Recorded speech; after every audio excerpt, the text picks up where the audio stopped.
kalau ada orang yang berpotensi untuk membenci Pak Anies, Pak, maka boleh jadi Sherly adalah salah satunya.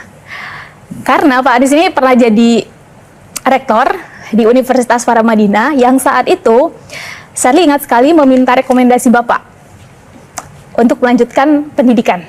Bapak mengokekan, dan selang beberapa tahun, 1,5 tahun lebih sedikit, semua syarat sudah dikumpulkan dan Bapak sudah jadi menteri saat itu.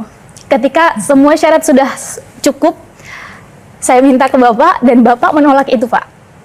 Alasannya adalah khawatir itu akan jadi tindakan yang tidak integritas terhadap posisi Bapak. Awalnya saya sangat kecewa. Itu kan ucapan Pak Anies sendiri, Pak.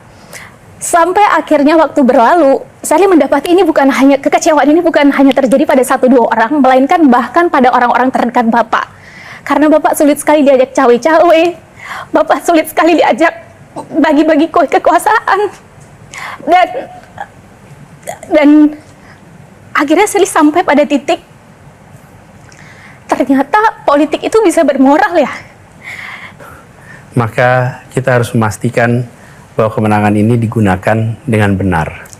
Ketika saya menuliskan sebuah statement rekomendasi, saya belum punya jabatan, itu adalah saya sebagai pribadi.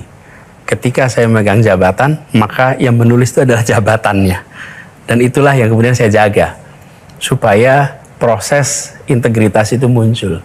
Tapi memang ketika keputusan-keputusan itu dibuat, sering membuat orang merasa, lah buat apa punya kekuasaan kalau nggak dirasakan manfaat oleh lingkar-lingkar terdekat.